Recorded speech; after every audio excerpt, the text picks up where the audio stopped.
Si ustedes estaban pensando que en diciembre no iba a haber invitado especial, pues se equivocaron. Y todo lo contrario, es un invitado más que especial, porque hoy vamos a ver otro aspecto del conocimiento que es complementario con todo esto que nosotros hablamos acerca de la cábala astrológica, pero adicionalmente vamos a hablar con un escritor maravilloso que es también alumno del profe Carlos y yo creo sinceramente que esta temporada de alumnos es muy linda, muy diciente y es preciosa para darle cierre a este año nueve.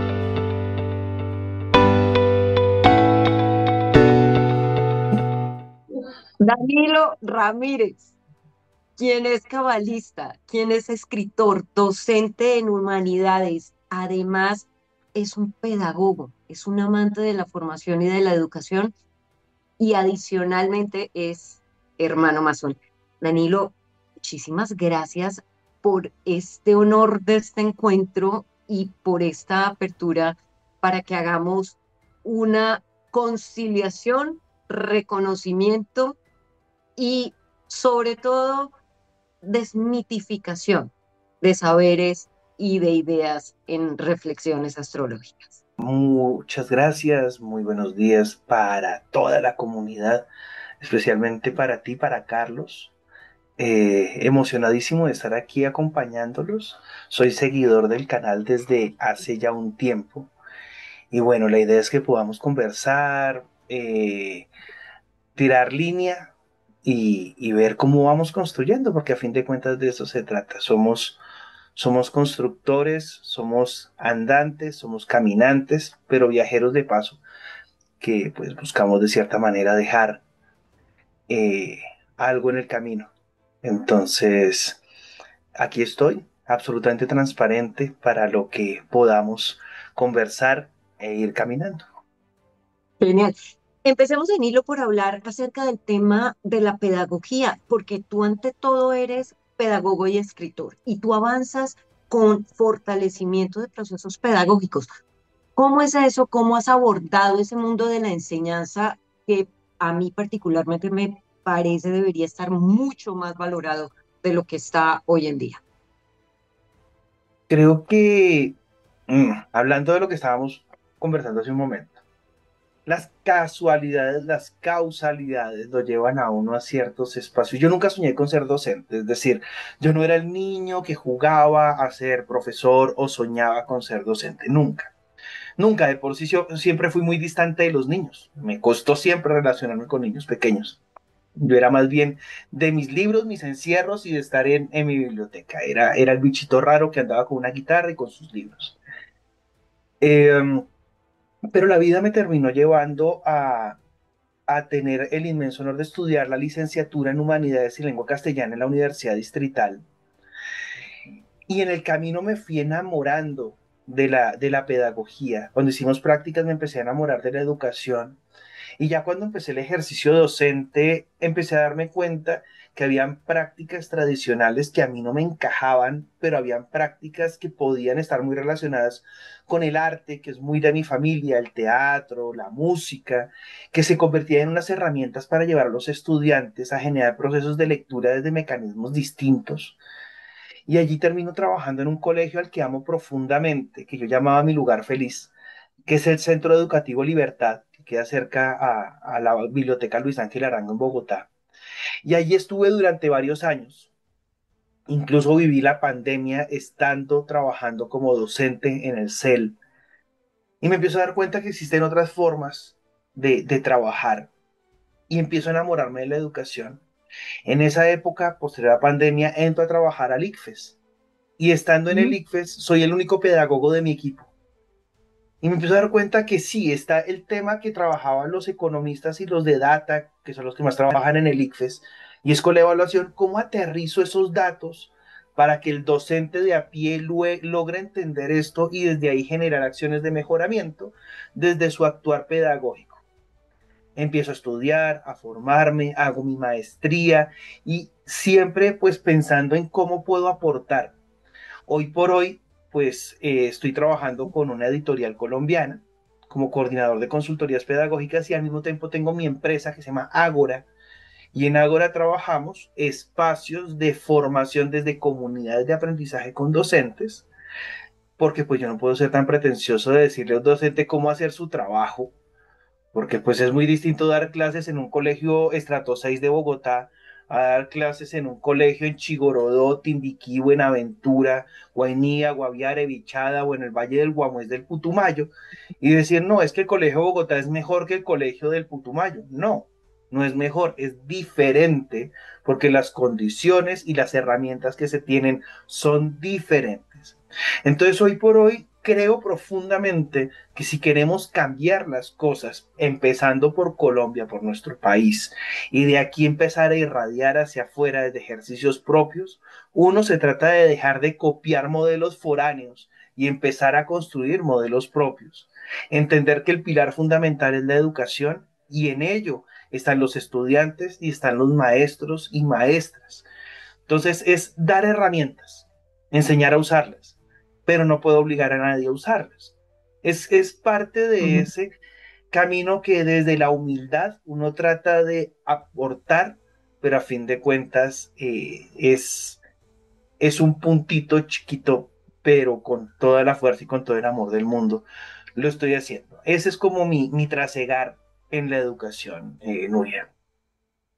en ese sentido, tú te defines a ti mismo como un soñador de palabras y a mí me parece preciosa esa autorreferencia. Y vamos a tu faceta de escritor. Cuéntanos de ella. Ese sí viene muchísimo antes de ser docente. Yo Imagina. dije, más o menos a los 12 años, dije, yo quiero ser escritor. Se lo dije a mis padres, mi papá siempre fue un buen lector. Yo siempre vi libros en mesita de noche de mi papá. Mi mamá siempre tejía desde la palabra. Entonces, ese andar siempre fue muy cercano a la literatura. Sin embargo, pues también hubo ciertas distancias en la construcción, lo que decíamos ahorita, que generó unas heridas de las cuales uno va andando y se va dando cuenta.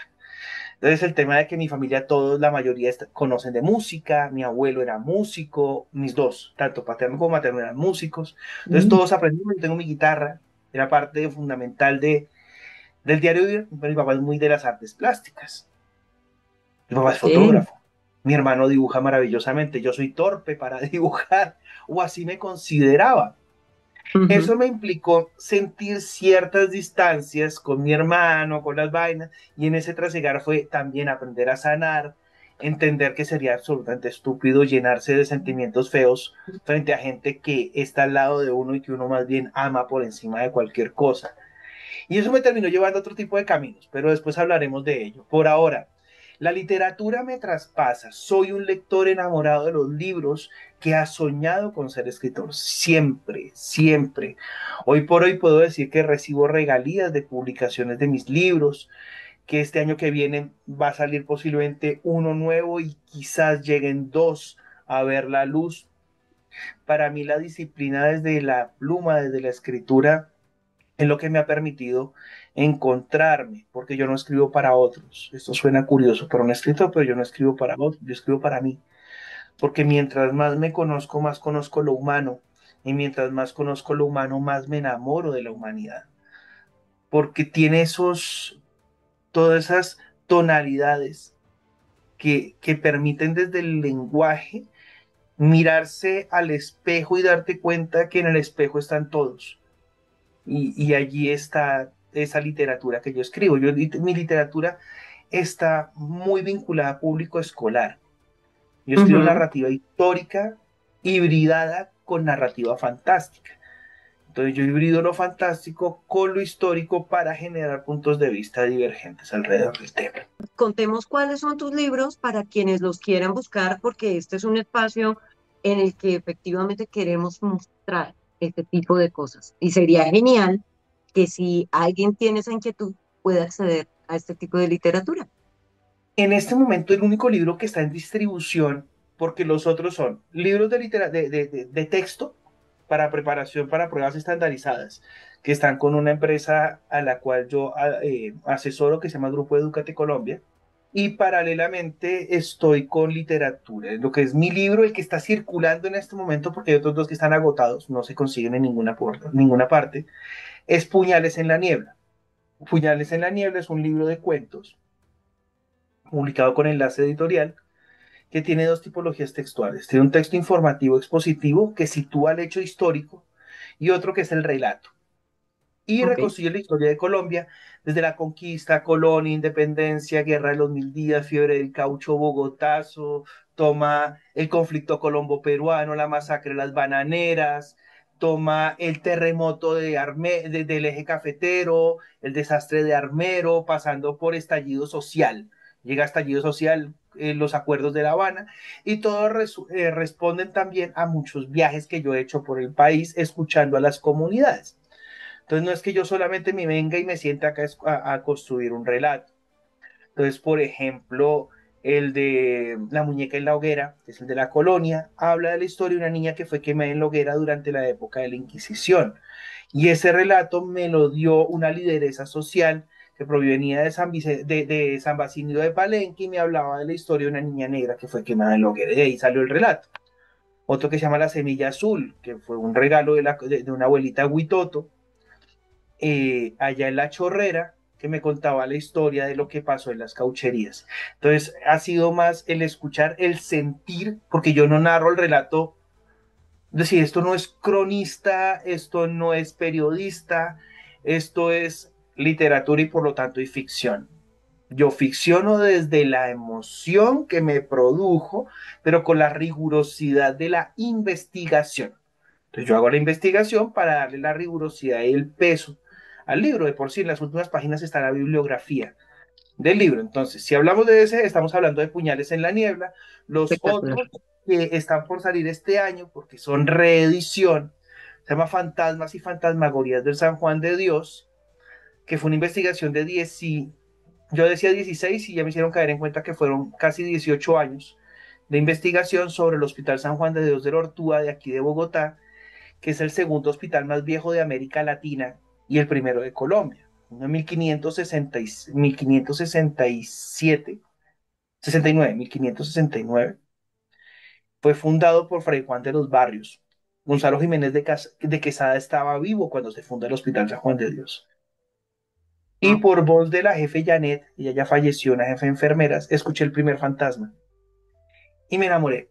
Entonces duré todos estos años buscando, logré tratar la historia de 12 fantasmas y ahorita me dicen que aparecieron dos más.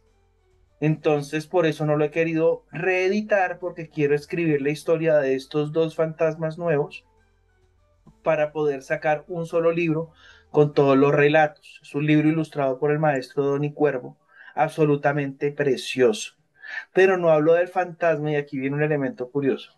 No hablo del fantasma como el espectro que viene a jalarte las patas. Claro, los Sí, hay. Te los cruzas. Uno, no dan miedo. ¿Por qué? Porque trascendieron desde el amor allí. Entonces no son ellos. Es lo que dejaron ellos, lo que anda por los pasillos del San Juan de Dios. No, a mí la definición que hizo Guillermo del Toro sobre un fantasma me parece lo más lindo del mundo. Guillermo del Toro decía que un fantasma es aquello que nos reclama desde el pasado. Y creo que es eso, un hospital que tiene la historia de un país y la historia de un continente, porque cuando se funda no existía Colombia, existía el virreinato de la Nueva Granada.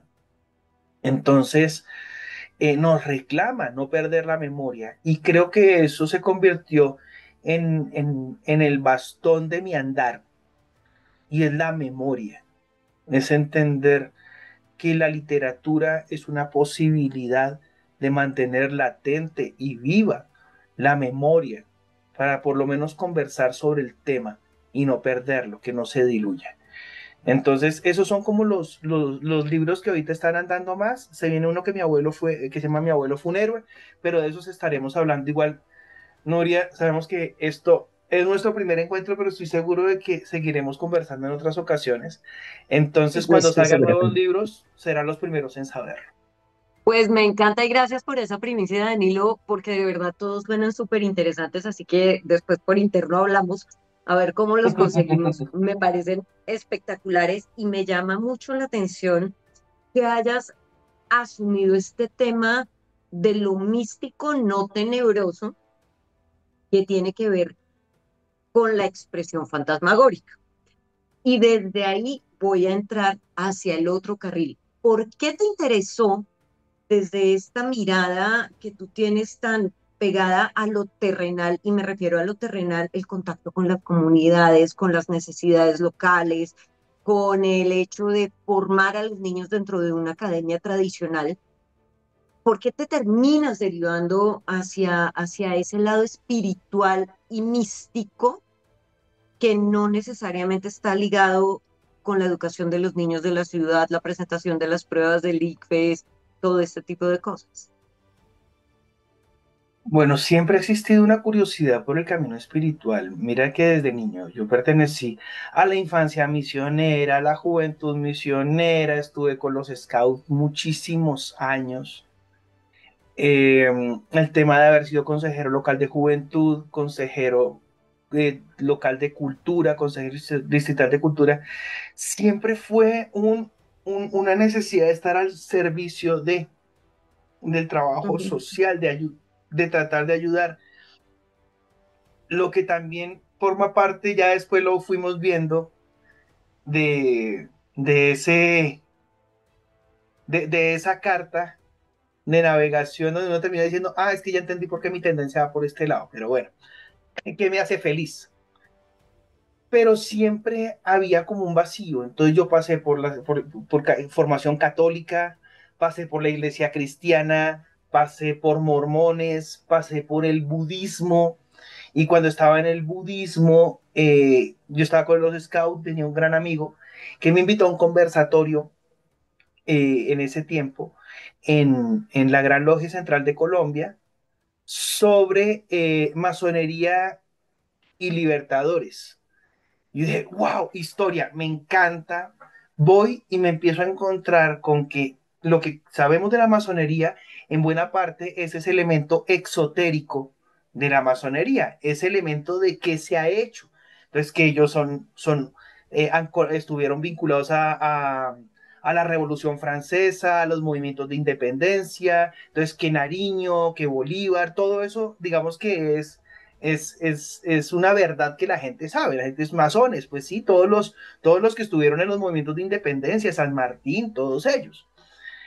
Pero el elemento esotérico de la masonería es algo que se mantiene muy en las sombras, el famoso secreto, el secreto masónico. Y a mí más que por curiosidad, empecé a buscar por el amor desde la literatura cómo esto empezaba a cruzar y me terminé encontrando con que el movimiento Scout es un movimiento paramazónico fundado por Baden-Powell, un querido hermano de la orden, pero los elementos simbólicos en buena parte fueron dados por otro escritor, gran maestro de la orden, que fue Royal Kipling. Entonces, Kipling, que fue masón, nos empieza a dar los elementos simbólicos que yo usaba en mi cotidianidad como scout. Y empiezo a descubrir que la espiritualidad no se limita a un concepto errado de la religiosidad, que la religión se vuelve una institución que debería cumplir con el objetivo mismo de la etimología de la palabra religare, que es volver a juntar, pero no ha hecho ese ejercicio en buena parte y empiezo a entender por qué quizás de los caminos espirituales por los que estuve tratando de andar, con el que más conecté fue con el budismo, porque Buda Sakyamuni recuerda que el camino es individual y que el camino a la iluminación, a encontrar la verdadera condición, es hacia adentro, pero yo te muestro a ti el que yo andé y me fue bien en este. Pero hay otros Budas, que la gente cree que el único Buda es Buda Sakyamuni, pero hay otros. De por sí nosotros tenemos una condición búdica, es decir, nosotros desde el budismo todos somos seres bondadosos, ignorantes del daño que a ujú. veces cometemos. Entonces, dentro de esa línea yo decía, me siento bonito aquí. Cuando Claro. conozco la masonería y empiezo a darme cuenta que lo que me hace sentir bonito en el budismo está muy cercano a la orden, pero hay otros elementos que considero más coherentes y es no solamente el tema de la meditación y la búsqueda interior, que es el esoterismo, sino también el camino exotérico, es decir, lo que yo estoy haciendo para adentro debe de verse reflejado hacia afuera y hay que ayudar, hay que estar al servicio, porque de nada sirve quedarme con todo. Como dicen ustedes, el conocimiento y el universo no tienen marca registrada. Decir, no nos pertenece. El conocimiento es como el agua, tiene que fluir. Ujú, Si no se estanque, huele maluco. tal cual. Entonces, eso me terminó llevando a estas búsquedas espirituales. Y en el camino fueron apareciendo personas maravillosas. Por ejemplo, Mariela Lazo, una mujer a la que amo profundamente. Creo que es de los mejores seres humanos que he conocido en mi vida. Ella fue la que me presentó a mí el tarot en Ujú, Chile. Entonces, las herramientas llegan cuando uno está preparado para usarlas. El afanarse, el correr, el buscar caminos solamente desde la curiosidad, a veces termina generando más confusiones que realidades. Pero el hecho de que, por ejemplo, un oyente o una persona nos esté viendo en este momento y ya se haya aguantado hasta acá en el programa, quiere decir que hay algo en su corazón que se relaciona con lo que estamos diciendo hoy. O si no, ya habría pasado a otro canal y estaría viendo gatos saltando por muebles en YouTube Sí, y no videitos de está gatos mal, y bebés. no está mal. Profe, aquí me parece muy lindo porque llegó Danilo a un punto de toque en el que estamos juntos y es la comprensión del tarot como una herramienta y además desde la comprensión como constructores, porque la orden masónica se contempla como una orden de constructores y nosotros en la línea que estudiamos de la Cábala somos también constructores, constructores del Aditum. Y con esto también, profe, lo saludo porque usted ha estado muy atento escuchándonos, pero le llegó la hora de decir sus palabras. Hola Nuria, hola Danilo, no. Yo fascinado. Realmente entro en modo fantasmita porque escucharlos a los dos es un deleite.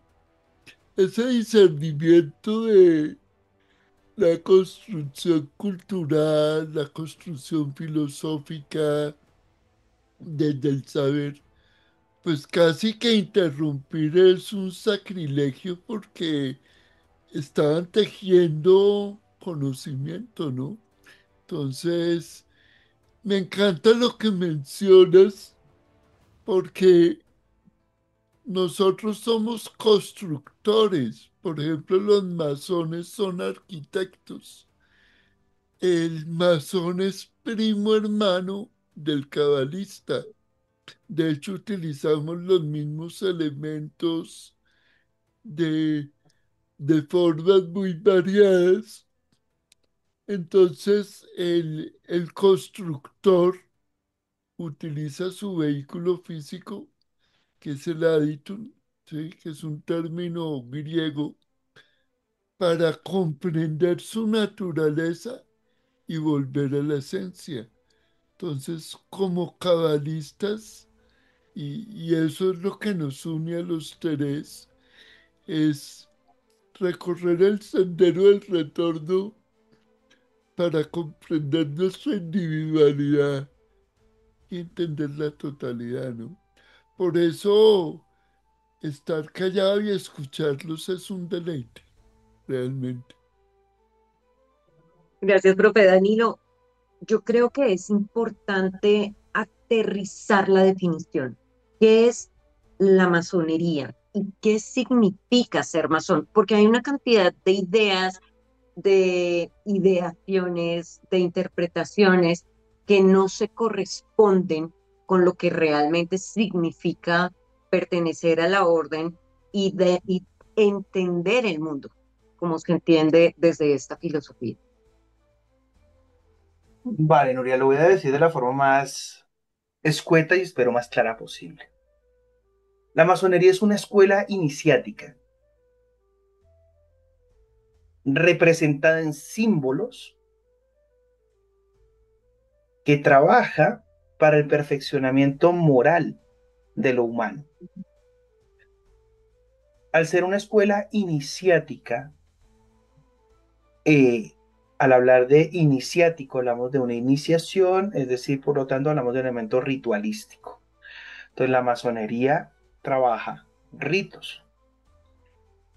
Eh, es sumamente antigua, aunque ha tenido transformaciones en su andar. La última, digamos, gran definición que puso los pilares de la masonería moderna se dieron en la Ilustración, en la época del modernismo, la época de las luces, donde el giro que se da está encaminado a una masonería donde no están solamente los maestros operativos de la construcción, sino empiezan a ser aceptados profesionales o personas de otros campos de conocimiento a vincularse dentro de la masonería, ya no desde una perspectiva puramente operativa, sino también un poco más que le llamamos especulativa, donde esta masonería empieza a tomar los elementos simbólicos y aterrizarlos con componentes un poco más filosóficos, desde la razón.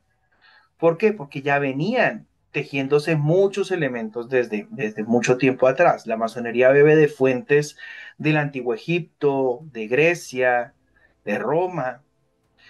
eh, y también acá hay un elemento importante, y es que la masonería es una orden esencialmente de filosofía de Occidente.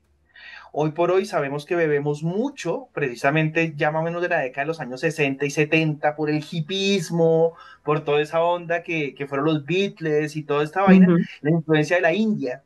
Y aquí a Occidente empezaron a llegar muchas influencias de pensamientos de la India. Entonces empezamos a hablar de karma, empezamos a hablar de chakras. Estos elementos no estaban directamente vinculados, por ejemplo, a la masonería. La masonería bebía más de fuentes de Occidente. Eso no significa que no fuera espiritual. Lo que pasa es que hemos olvidado que Occidente también tiene unas líneas espirituales profundamente interesantes. Entonces, mientras, por ejemplo, en India, muchos de las personas que están vinculadas al mundo espiritual moderno y todo este tema de la posmodernidad, están muy relacionados, por ejemplo, con el concepto de karma. Sí, El concepto de karma es un concepto oriental. correcto. Mientras en Occidente, por ejemplo, nosotros que tenemos mucho, incluso nuestro idioma es hijo de las culturas grecolatinas, eh, hablamos más de un concepto llamado anamnesis, que es un Ujú. concepto que tú como psicóloga lo tienes muy claro. Y la anamnesis tiene que ver con ese recordar. Y mira que el concepto de anamnesis griego es muy cercano al concepto de karma. Y es entender que mis acciones, si las recuerdo, puedo entender cuáles son las consecuencias de dichas acciones. Entonces, quizás es curioso que siendo occidentales, aunque no nos guste la idea, porque pues como americanos, como latinoamericanos, últimamente hemos estado con esta cuestión preciosa de reconocer nuestra verdadera condición como hijos de la tierra, nuestro vínculo con las comunidades ancestrales, desde una estructura colonial que llegó en un momento, nosotros tenemos un idioma y una forma de nombrar las cosas desde Occidente. Y la palabra tiene un poder impresionante. Y nosotros hablamos desde esa visión de mundo occidental europea. De Entonces, acuerdo. esa influencia, bueno, de por sí nace en Europa. La masonería nace en Europa. Viaja a América. Viaja a América y se empieza a difundir bajo esos mismos principios originarios que todo el mundo conoce, que fueron los principios de la Revolución Francesa. Libertad, igualdad, fraternidad. Y desde allí construimos. Entonces, ¿por ¿Qué se da entonces? ¿Qué es la masonería? La masonería es eso, una escuela donde vienes a estudiar, una escuela iniciática, representada en símbolos, lo cual está muy familiarizado con ello, nada es literal, todo es Ujú. símbolo. La cuestión es interpretar el símbolo no solamente con la cabeza, sino con todo, para poder usar el símbolo como una herramienta que nos sirve para la vida. Y justamente quería ir hacia allá.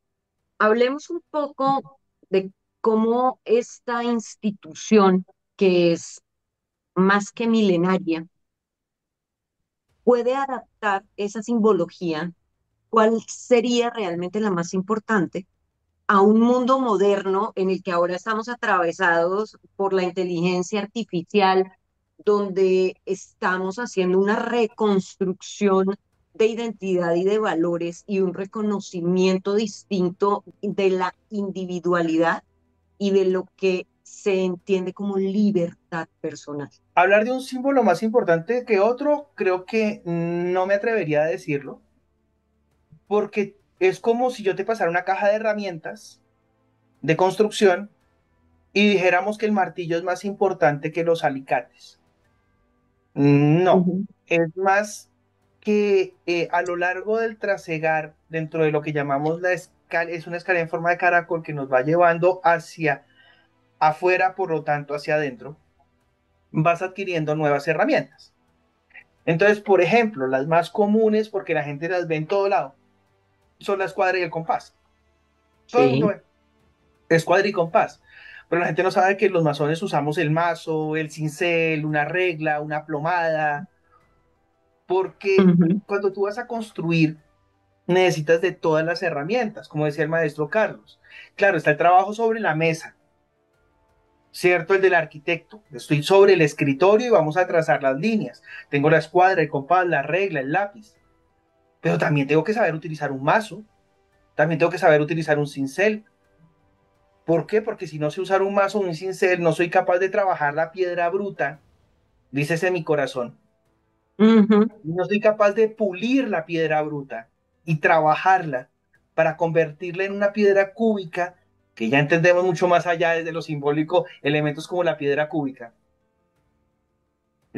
Convertir una piedra cúbica que sirva para formar parte de esa construcción, esa catedral que estamos elevando a la gloria del gran arquitecto del universo dentro de uno de los ritos, porque lo llaman distinto en otros ritos. ¿Listo? Sí. Entonces, no hay un símbolo más que otro, todos tienen el mismo valor, el grado de entendimiento sí va variando a lo largo de los grados, porque yo no le puedo pedir a un pelado que no le gusta leer, que se siente a leer a Joyce. Sería necio de mi parte, no está preparado, no lo va a entender y no se lo va a gozar. Pero cuando llegue a entenderlo, se lo va a gozar, lo va a disfrutar. Entonces, hay que entender que los tiempos son perfectos y que ir andando a un ritmo. Eh, la masonería hoy por hoy tiene unos elementos que han cambiado significativamente, Nuria. El Ujú. primero es que la masonería ya no es fundamentalmente secreta. Tiene secretos, pero no es secreta, es discreta. Porque no podemos tapar el sol con un dedo. Yo no puedo salir a decir que la gente no tiene acceso a la masonería. La gente hoy se puede meter a internet, buscar, en el caso de nosotros, Gran Logia Central de Colombia, y nos ubica en internet y ubica cómo se llaman cada uno de los talleres. Y sabe cuál es Claro. el nombre del muy respetable gran maestro. Y sabe la dirección donde estamos ubicados. Y han hecho además un montón de documentales, videos, bueno, hay Ahora, cantidad de algunos información, reales, ¿no? unos Exacto. reales, otros no tanto. Ha salido literatura por montón de ficción, algunas se volvieron bestsellers. Dan Brown bebió Sí, mucho de esa mística, más de que una mística, más de esos elementos ocultos en las sombras de la masonería para inventar un montón de vainas que literariamente son maravillosas. Ojalá fueran tan reales, pero no. Como me dicen, sí. Dani, lo escuché, los masones son los tipos con más plata del mundo, son los poderosos del mundo, los que manejan. A ver, Uno, muchos nos movemos en Transmilenio. ¿Cómo así no tienes carro propio? No, yo no tengo carro propio, tengo una motico eléctrica porque creo profundamente en el tema de cuidar un poquito el tema del medio ambiente, aunque el tema de las baterías sigue siendo un tema de discusión. Me De acuerdo. encanta montar bicicleta, aunque tengo un estado físico de escritor, horroroso. No, que tienen el poder. A ver, tristemente en Colombia los masones que están vinculados a los círculos políticos son muy poquitos. Hoy por hoy hay líneas de pensamiento de otro tipo de órdenes un poco más conservadoras. Sabes que la masonería es esencialmente liberal. Creemos en la libertad de pensamiento, somos librepensadores. Entonces sería ridículo decir que soy libre pensador y te voy a obligar a ti a pensar como pienso yo. Me estoy Entiendo. contradiciendo en todo. Bueno, Entonces, ahí en este tema del libre pensamiento y de las contradicciones, otro mito que lo hablábamos tú y yo, que no es tan mito, es el de la posibilidad de que las mujeres pertenezcan a la masonería, porque hace muchos años, cuando yo conocí a algunos masones, pues evidentemente que yo siquiera mencionara la palabra les daba erisipela, ¿no? Esto era como, esta señora, ¿cómo le ocurre preguntarnos o comentar la masonería? ¿Cómo es el papel de la mujer ahí? listo. La mujer siempre ha estado vinculada con la masonería, por más de que trate de negarse, siempre. Listo, la mujer siempre ha estado vinculada en la masonería, de por sí hay estudios y hay una querida hermana Margarita que tiene unos documentos muy interesantes que hablan incluso del papel de las mujeres para el manejo contable de algunos talleres y algunos grupos masónicos. Pero si me vengo más para acá, han habido mujeres dentro de la masonería, sino iniciadas, muy vinculadas. Lucila Godoy Alcayaga, más conocida por su seudónimo de Gabriela Mistral, poeta y premio Nobel de Literatura chilena, que este año celebraba 50 años de su premio Nobel. Y tristemente la única mujer latinoamericana en recibir el premio Nobel de Literatura. Ujú. Marie Curie, Campo Amor, han sido mujeres insignes que han hablado y que se han parado desde principios de la masonería. Eh, digamos que en la actualidad hay dos grandes líneas de pensamiento dentro de la masonería. Una que sigue manteniendo una mirada muy clara desde algo que se conocen como los landmarks y que fueron configurados, construidos eh, por una constitución que es la constitución de Anderson y que sigue rigiendo en buena parte de la orden en algunas líneas de pensamiento. Digamos en el caso de Colombia, en la Gran Logia de Colombia, que es la más antigua del país. Luego de ella viene otra línea de pensamiento que proviene más del Gran Oriente de Francia, donde se defiende la articulación y la transformación de esa masonería a una masonería liberal y adogmática, donde se toman algunos principios de los landmarks, pero se entiende que la masonería debe ser dinámica y que tiene la posibilidad o la capacidad de generar transformaciones, no solamente de forma, sino también de fondo, profundas, como el entender el egregor que genera el papel de la mujer dentro de la masonería. Esto implica que nacen otras líneas menos conservadoras. Dentro de esos está la Gran Logia Central de Colombia, a la cual yo pertenezco. Yo Eso te iba a decir, pertenezco esa es la que tú perteneces. Exacto, a la Gran Logia Central de Colombia. ¿Qué correcto. quiere decir? Entonces que en mi Gran Logia hay mujeres, hay queridas hermanas. ¿Listo? Claro. Entonces ahí está. Cuando tú digas, no, es que no se aceptan hombres, pertenecen más a una visión eh, inglesa y todo lo que tiene que ver con todo ese andar de Inglaterra. Y donde aceptas mujeres es más bañado por las líneas de pensamiento de Francia, que son más Francia. liberales en sus estructuras. Que además las líneas ahora escuchándote, me llegaba a la cabeza que justamente Francia ha sido un país históricamente muy relacionado con lo femenino, incluso desde la Virgen María y desde María Magdalena, es decir, desde la comprensión de lo divino femenino más allá de lo dogmático religioso, porque esto no tiene que ver con la religión. Entonces me parece muy interesante que la mujer tenga este papel que tiene todo el sentido y toda la relación viniendo desde ahí, ¿no? Desde Francia. Lo que pasa es que Francia se ha caracterizado históricamente por ser un país que ha defendido siempre el tema de la libertad. Sobre todo cuando enarboló las banderas de la Revolución Francesa y de Tal cual, tomar los y derechos del decir, hombre. la monarquía no puede seguir siendo una línea vertical de gobernanza, sino necesitamos generar otro tipo de visiones. Y desde ahí pues también se da influencia en muchos países, es decir, ese discurso de la libertad y de los librepensadores, pues empieza a encontrar sustento fuerte en países hacia el norte de Europa. Entonces tú tomas Suiza, tomas Finlandia, Dinamarca, Noruega, pero también Alemania en su La momento, misma Alemania, eso te iba a decir. van a tener mucha influencia de esos librepensadores y muchas órdenes masónicas empiezan a generar ese tipo de variaciones por los librepensadores, es decir, siglo de las luces, modernidad, después romanticismo. Entonces tenemos, Ujú. por ejemplo, a Goethe, tenemos a Camus, pero también tenemos a grandes pensadores franceses. Entonces, la filosofía de Occidente empieza a tejerse con elementos desde la espiritualidad, pero distantes a la religión que había sido la que subyugaba principios de libertad en la época, pero sin negar aquellos aprendizajes que habían dejado. Es decir, no podemos Claro. decir que todo lo que pasó en la Edad Media fue malo. No, Hay de muchas acuerdo. cosas, incluso la matemática como la entendemos hoy por hoy es gracias a lo que pasó en la Edad Media en los monasterios.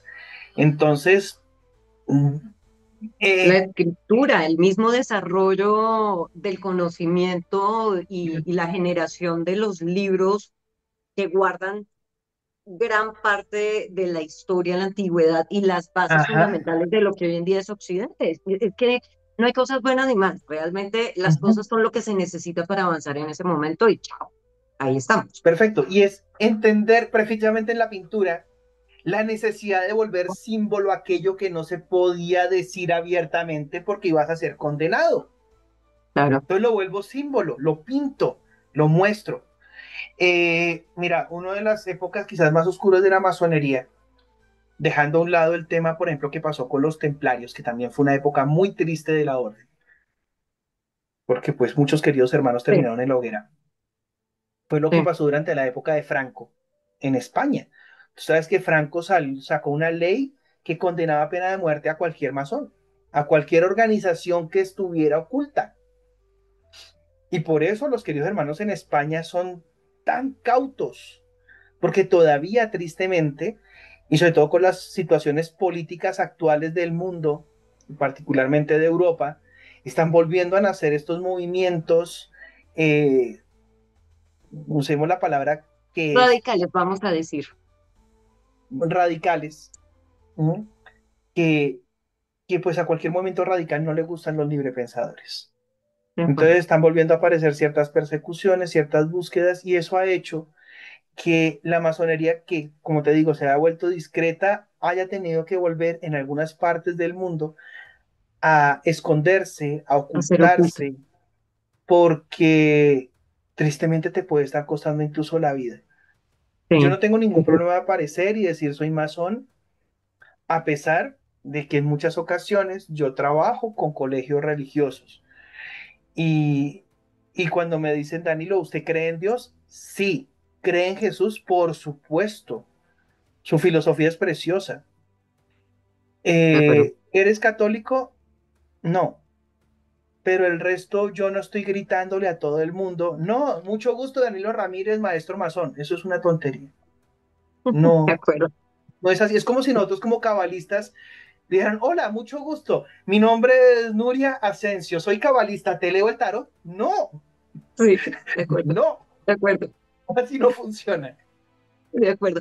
Y ahora que hablabas de la simbología y de cómo hacia los países del norte se fue extendiendo, es muy interesante que justamente Carl Jung perteneció a la Orden de Zúrich.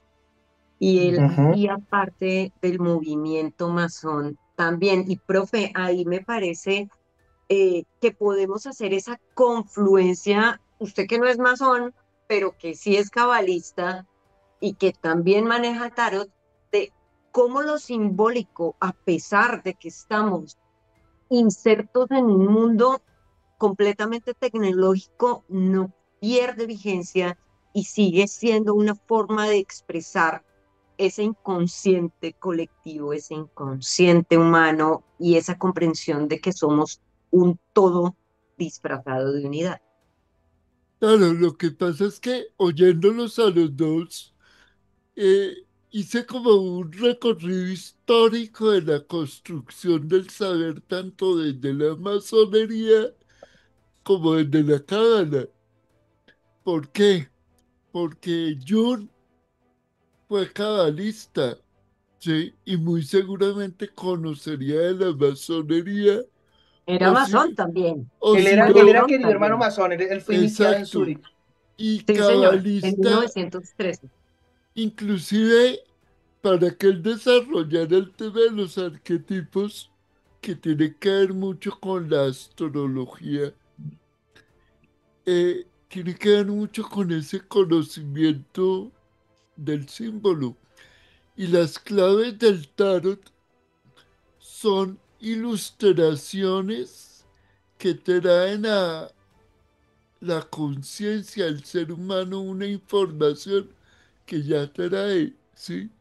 Cuando tú coges la clave del loco, te está hablando de ese concepto de la divinidad.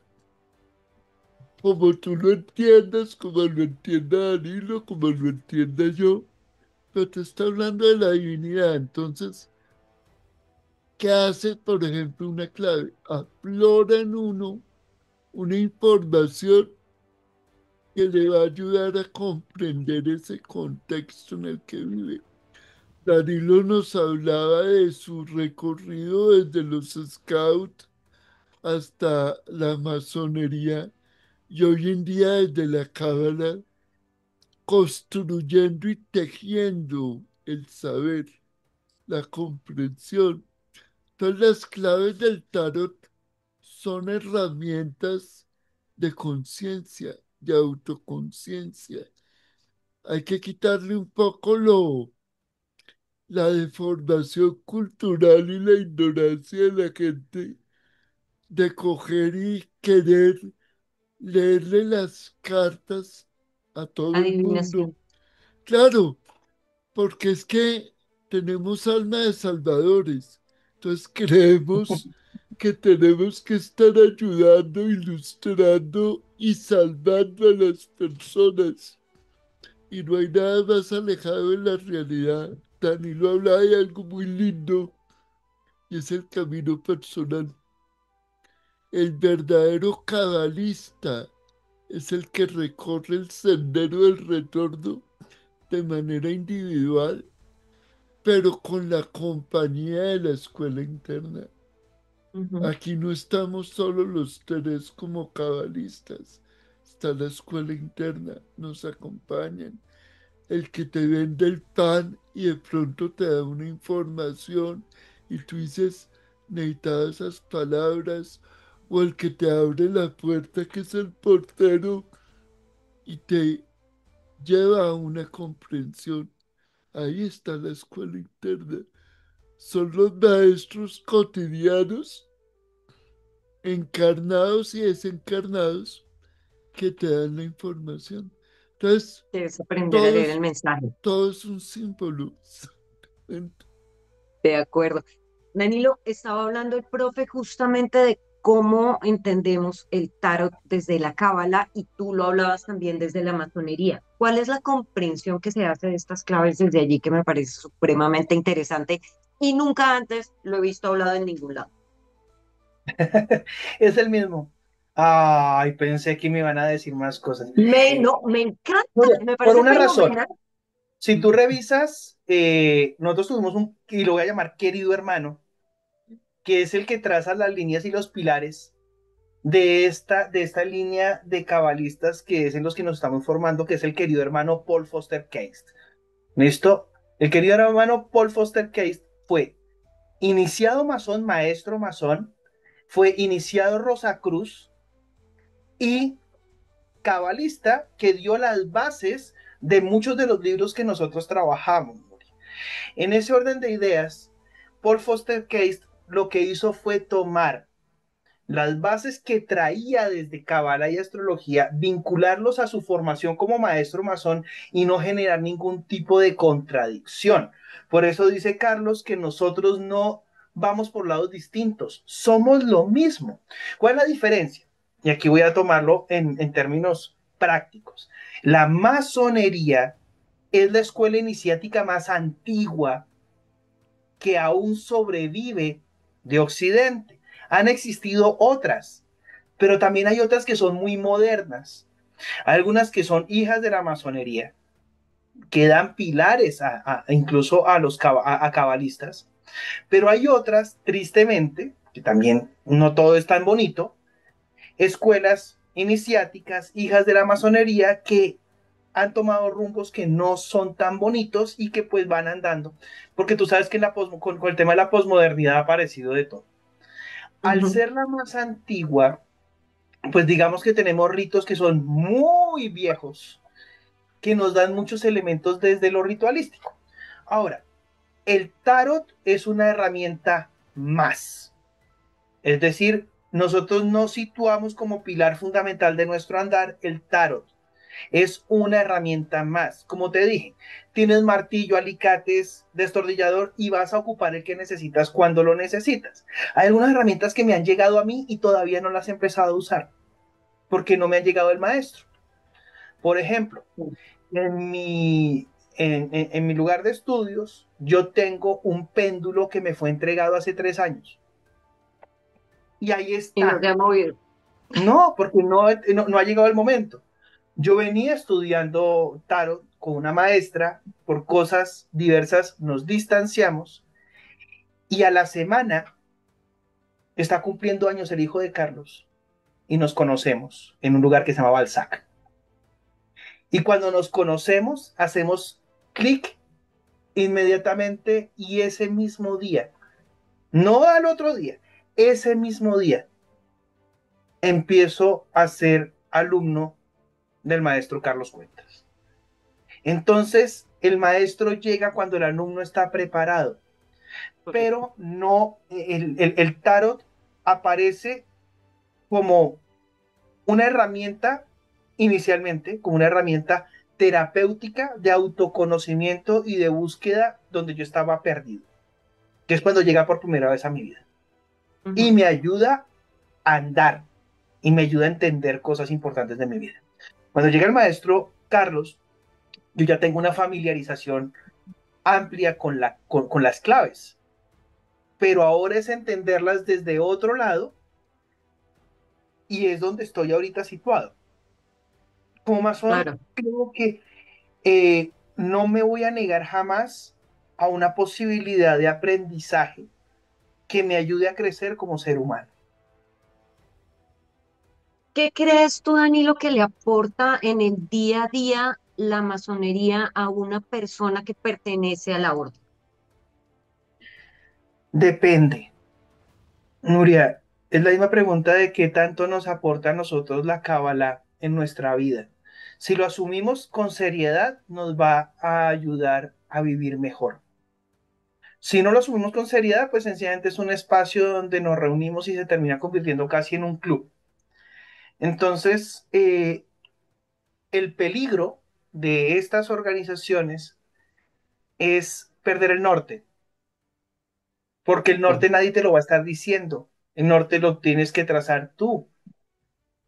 Como te dije al principio, la masonería tiene dos líneas que dentro de la orden algunos consideran contradictorias, y aquí lo hablaré desde Danilo, para mí no son contradictorias, son complementarias, y es el componente esotérico y el componente exotérico. Hay algunos que miran la masonería como una organización que trabaja y que propende para el mejoramiento de la calidad de la vida de los seres humanos.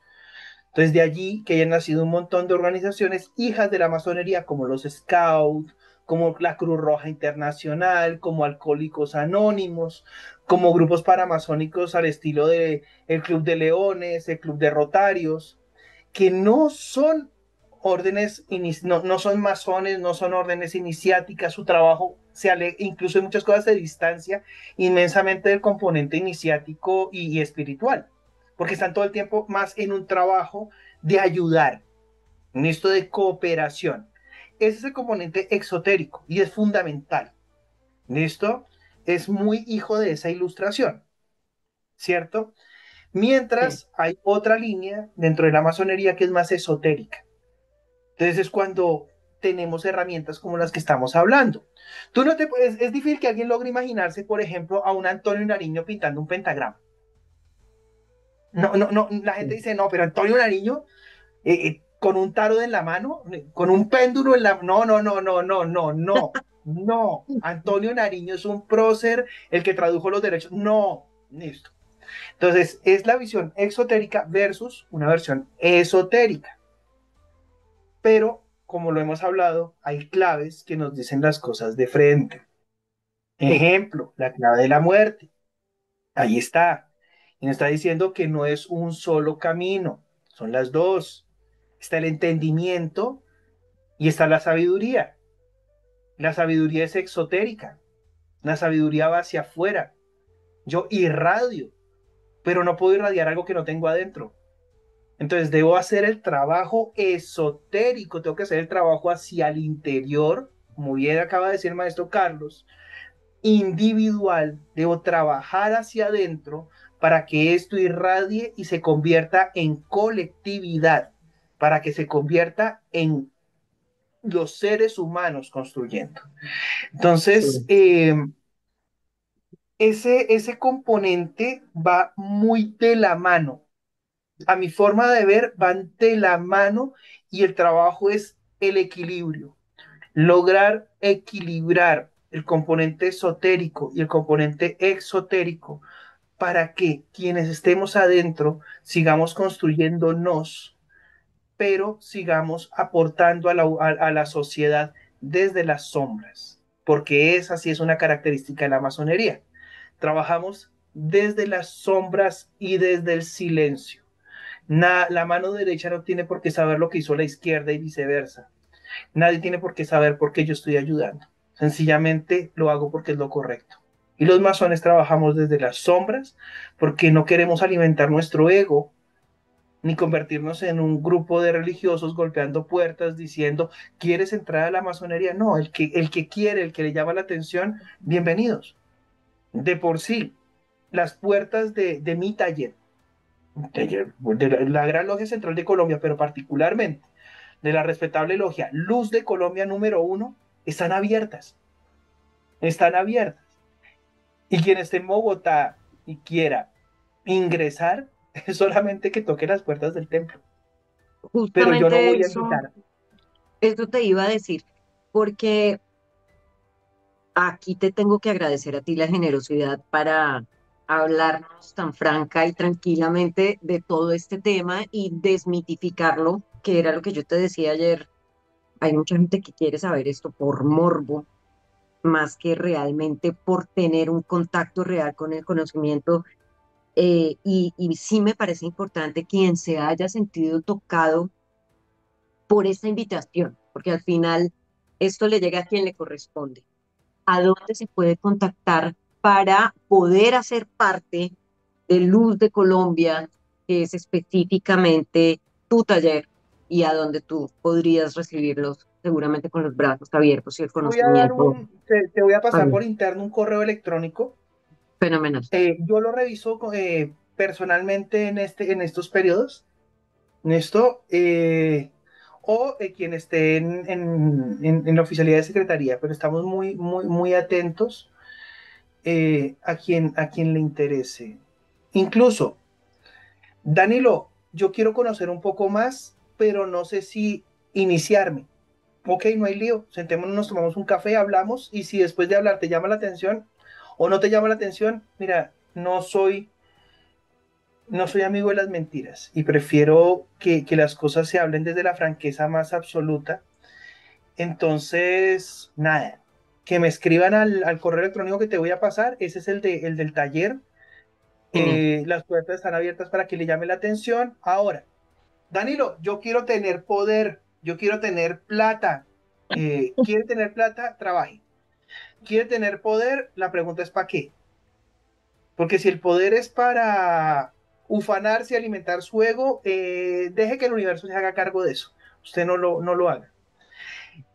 Danilo, es que yo quiero que me paguen. No, mira, te tengo una noticia. En la masonería tú pagas, en la masonería tú trabajas, en la masonería tú ofreces, tú entregas. El que entra a la masonería es porque está dispuesto a entregar a otros más que llegar a recibir y a tomar. Si estás dispuesto a ofrecer, a trabajar y a conocer un poco, pues para eso estamos. Profe, ahora que Danilo estaba justamente hablando acerca de lo esotérico y lo exotérico, inmediatamente a mí me llegó la torre como clave fundamental, porque tiene que ver con la edificación, pero desde la destrucción de la misma torre en la que nos hemos encerrado. Entonces, vamos de adentro hacia afuera para volvernos a reconstruir. ¿Cómo podríamos explicarle a los amigos reflexivos, profe, ese trabajo esotérico que se ve reflejado en lo exotérico y que tiene que ver directamente con esto que nos estaba contando Danilo, de ser los maestros de obra, los arquitectos y los constructores de nuestra vida? Me encanta la pregunta porque también nos va a permitir desmitificar el tema de las claves del tarot. Y resulta que las 22 claves son caminos de conciencia, porque cuando tú las empiezas a pintar, empiezas a leer la información, evoca en ti un aspecto a trabajar de la subconsciencia. Cuando mencionabas ahorita la torre tiene muchos elementos bellísimos. Primero es derrumbar el falso ego. Si tú ves en detalle la imagen de la torre, hay una corona que se está cayendo. Esa corona es el falso ego, es lo que hemos construido como una visión falsa de que somos seres individuales alejados de la totalidad. Y entonces si yo encarné como Carlos Cuentas tiene más conocimiento que el del lado, Carlos Cuentas es el que importa y eso es lo que hay que derrumbar, esa falsa creencia de la individualidad. Pero también nos la da el rayo y viene de un sol que está iluminando, o sea, viene de un concepto superior de espiritualidad, de divinidad, del todo. Y el rayo es ese momento de conciencia de lo que soy yo. Hay, hay otros elementos dentro de la clave, pero lo que tú preguntabas era central. Tengo que derrumbar mis creencias, tengo que reinventarme, tengo que partir de algo. Entonces, fíjate que utilizaste la simbología de la clave 16, la torre, y Danilo ya sabe que estás hablando. Yo entendí tu pregunta y el que tiene la información conecta, ¿sí? Entonces, casi que De ahí es acuerdo. el simbolismo y la información la que nos lleva a un nuevo comprender. Como decía Danilo, esto no se puede convertir en el club de los que saben y nos aislamos del que no sabe. No, para nosotros la obligación como cabalistas es dar la información, ¿sí? Ustedes que yo ahorita pensaba, tú llevas 4 años estudiando Cábala, Danilo lleva 6, 7 meses y tienen la misma información. ¿Qué es lo que hacen ustedes? La van enriqueciendo con su cotidiano vivir, la van compartiendo. De hecho, cuando hacemos la reunión con todos ustedes, es para compartir ese tipo de experiencias. Cuando tú puedes, por ejemplo, vas un poquito más avanzada que Danilo, entonces él dirá, Nuria, ¿y tú qué piensas de tal tema? Y tú le dirás, mire, mi experiencia fue esta, ¿sí? Hoy me acordé de algo muy simbólico. Cuando tú empezaste a estudiar Cábala, viajaste de Colombia a Europa con la clave del loco y Uy, te tocó pintarla 2 o 3 veces. 2 veces. Sí, Sí, el loco me estaba dando problemas. eso te pasó a ti. Danilo cuando empezó a pintarla le mochó un pie. Entonces, sí, la experiencia de cada uno, porque coloco el ejemplo, porque parece paradójico, pero el mensaje para cada uno es diferente. Si Claro, Danilo dice, pinté la clave y me pareció o cometí tal error, ¿qué aspecto de la conciencia le está recordando el loco a él? ¿Y qué te hizo a ti pintarla 2 veces, viajarla por Europa, llevarla de Colombia, volverla a traer? Entonces fíjate que la experiencia de cada uno de nosotros con el tarot, con la cábala, con la astrología cabalística, con todo lo que implica el conocimiento, tiene diferentes aristas, pero tiene la riqueza del compartir con los hermanos cabalistas. Nosotros, lo que pasa es que yo no lo menciono muy a menudo, pero entre los cabalistas, ayer tenía una clase con un hermano que empezó hace 15 días y, y hablando con Danilo el otro día le explicaba cómo firmamos los cabalistas, ¿sí? Y es todo un símbolo porque no es solo la firma, es el contexto, es lo que representa ser cabalista. ¿Ves? de acuerdo.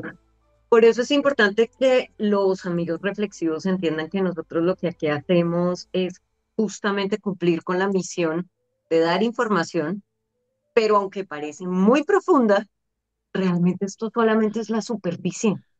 Hay mucho de fondo porque cada uno tiene una vivencia particular que es la que permite la interpretación y el crecimiento personal desde lo vivencial. Y no es transmisible ni comparable porque las experiencias de crecimiento en el proceso del camino del retorno son únicas, son personales y son intransferibles como los bonos de descuento de muchas cosas. Danilo, ya estamos en el cierre y de verdad debo decir que hoy he aprendido lo que tú no te imaginas. Así que me parece fundamental que puedas dejarle un mensaje a los amigos reflexivos y que cierres esta conversación con algo que tú, desde tu conciencia y tu conocimiento, quisieras dejarles para la vida, como tu aporte, desde la mirada del masón, del maestro masón y del hermano cabalista que sigue en este camino del retorno. Bueno, aprendamos a caminar con gratitud, caminemos con gratitud y seamos coherentes. Confiemos que las cosas siempre al final terminan saliendo bien, aunque nosotros consideremos que no están saliendo bien porque la terquedad nos lleva a creer que las cosas no están bien porque no están como nosotros queremos. No es como yo quiero, es como debe ser. Bajémonos de los prejuicios y si tenemos dudas, vayamos a la fuente. Si nos dieron la capacidad de discernimiento, es para usarla. Los que creemos en la libertad de pensamiento, creemos que cualquier tipo de prejuicio hace daño. Entonces no seamos prejuiciosos, andemos desde el amor, desde el corazón. Creo profundamente que es ese el camino. Entonces la invitación es a ser coherentes y caminar desde el corazón. El resto, vinimos a ser felices, ¿cierto? Así es. Y profe, ¿cuál es su mensaje? Yo creo que el mensaje más poderoso es que como almas individuales nos podemos juntar con otras visiones y no necesariamente tenemos que opacar al otro, sino disfrutar de su conocimiento, ¿sí? Aquí estamos tres cabalistas con caminos diferentes, pero con una única intención, y es recorrer el sendero del retorno para comprender que somos parte de un todo. Pues señores, solamente me queda agradecerles a ustedes por su tiempo y su inversión de conocimiento y amor en general. Abrazos en Lux para ambos. Y amigos reflexivos, a ustedes muchísimas gracias por el placer de su acompañamiento y sobre todo por la generosidad en recibir toda esta información que seguramente les estará removiendo muchas cosas. Recuerden que estamos aquí para ustedes. Recuerden que Reflexiones Astrológicas es un espacio para que ustedes también puedan crecer y que el universo no tiene marca registrada y aquí vinimos a tomar agüita y ser felices. Mi nombre es Nuria Asensio, esto es Reflexiones Astrológicas, nos vemos en el siguiente capítulo.